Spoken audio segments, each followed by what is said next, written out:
लोग अपनी और अपने परिवार के लिए बहुत सारे कल्पना करते रहते हैं। जीवन में कुछ बड़ा करने की लक्ष्य रखते हैं, पर बहुत सारे लोग अपनी कल्पना को हकीकत में बदलने में नाकामयाब रहते हैं। आपने भी कल्पना की होगी, खुद के लिए, अपने बच्चों के लिए, परिवार के लिए, भविष्य की जिंदगी के लिए, आने वाली पीढ़ियों के लिए बहुत सारे कल्पनाएं आपने की होगी।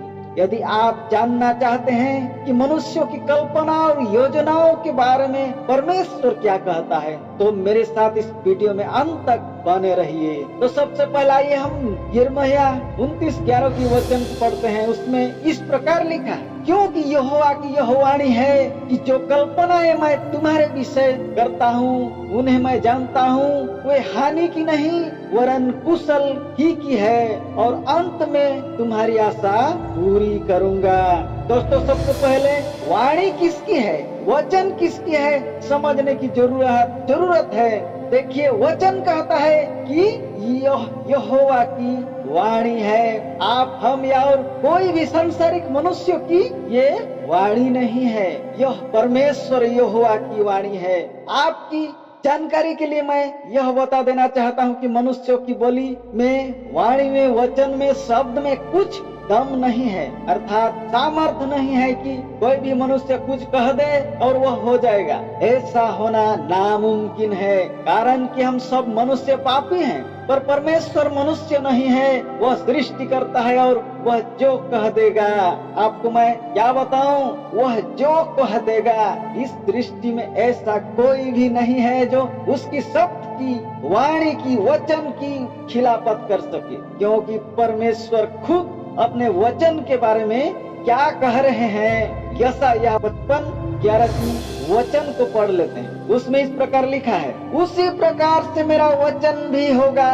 जो मेरे मुख से निकलता है, वह व्यर्थ ठहर कर मेरे पास ना लौटेगा, परंतु जो मेरी इच्छा है उसे वह पूरा करेगा, और जिस काम के लिए मैंने उसको भेजा है उससे वह सफल करेगा। यह वचन सुनकर आपके अंतरात्मा में, हृदय में हलचल हो जाना चाहिए। देखिए, जो वचन परमेश्वर के मुंह से निकलता है वह डेफिनेटली काम करता है, फिर काम करने के पश्चात परमेश्वर के पास वापस भी चला जाता है। देखिए, खुद के बारे में थोड़ा सोचिए। आप जो कुछ बोलते हैं, आपका आवाज हवा में गुम हो जाता है, किधर चला जाता है यह पता नहीं चलता है। यदि आप किसी को कुछ काम करने के लिए बोलते हैं तो बार बार बोलते रहना पड़ता है। यहाँ तक कि एक ठेकेदार किसी को नौकरी में लगाने के बाद भी काम करवाने के लिए सुपरवाइजर, इंचार्ज, मैनेजर रखना पड़ता है, अन्यथा लोग काम नहीं करते। इससे यह साबित होता है कि मनुष्यों के बोली वचन में दम नहीं है। पर परमेश्वर जो कहते हैं वह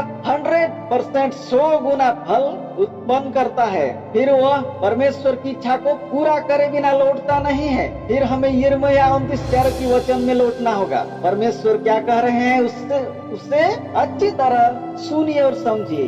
जो कल्पनाएं मैं तुम्हारे विषय करता हूँ उन्हें मैं जानता हूँ। सुनिए सुनिए सुनिए, परमेश्वर जो कल्पना करते हैं वह मनुष्यों की तरह नहीं, जो कल्पनाओं में रह जाती है, क्योंकि परमेश्वर जो कल्पना करते हैं वह जानते हैं कि वह क्या करने वाले हैं, परंतु मनुष्य यह भी नहीं जानते हैं कि वे क्यों या किस लिए कल्पना कर रहे हैं। मनुष्यों की कल्पना ऐसे होते हैं जैसे कोई अंधेरे में पत्थर मारकर निशाना साध रहा हो, पर परमेश्वर जानते हैं कि वो मनुष्यों के लिए जो कल्पना करते हैं वो हानि की नहीं बल्कि लाभ के लिए करते हैं, क्योंकि वचन कहता है जो कल्पनाएं परमेश्वर करते हैं वे हानि की नहीं वरन कुशल ही की है, और अंत में मैं तुम्हारी आशा पूरी करूंगा। यहाँ पर समझने वाली बात यह है कि मनुष्यों की गई कल्पनाओं में लाभ कम परंतु हानि ज्यादा हो सकती है।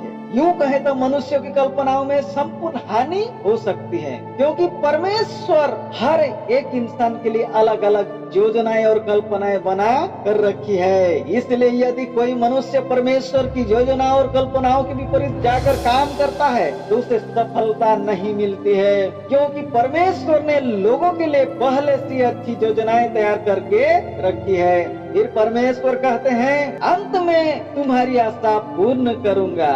यहाँ पर वचन को गहराई से समझने की जरूरत है कि मनुष्य चाहे कुछ भी बनने की कल्पना कर ले या कुछ भी पाने की लक्ष्य बना ले, परमेश्वर जैसा चाहेगा वैसा ही होगा। यहाँ पर एक बात अपने दिल में रख लें कि उस मनुष्य के लिए परमेश्वर की कल्पनाएं तब पूर्ण होगी जब वह पाप को छोड़कर परमेश्वर की आज्ञा और नियम के अनुसार चलेगा। दोस्तों, यदि आप भी चाहते हैं कि परमेश्वर के द्वारा की गई कल्पनाएं आपके जीवन में फलवंत हो, तो निश्चित रूप से आपको पाप पर आधारित कार्यकलापों को त्यागना होगा, अन्यथा आपकी कल्पनाएं कभी भी पूरी नहीं होगी। इसलिए परमेश्वर से प्रार्थना कीजिए, धीरज धरकर उन पर भरोसा कीजिए और अंतरात्मा में उसके निर्देश को सुनिए कि वह आपसे क्या कहना चाहता है। अपने मन की मत सुने, क्योंकि मन तो भटकती रहती है। मन एक सेकंड में सारी दुनिया भी घूम लेती है। अंत में मैं यही कहना चाहूंगा कि पाप को छोड़ें और परमेश्वर को पकड़ें, आपका सब काम निश्चित रूप से सफल होगा। अंतर्यामी परमेश्वर आपको बहुत आयत से आशीष प्रदान करे। आपका दिन शुभ हो। धन्यवाद। प्रार्थना। अंतर्यामी परमेश्वर, आपकी कल्पनाएं मेरे लिए बहुत ही लाभदायक है, पर मैं एक पापी मनुष्य होने के नाते मेरी कल्पना अधूरा रह जाती है, क्योंकि मैं अपनी मर्जी से कुछ भी कल्पनाएं करते रहता हूँ। पर पिता परमेश्वर, आप मेरा वर्तमान भविष्य जानते हैं और आप जो भी मेरे लिए करते हैं अच्छा ही करते हैं।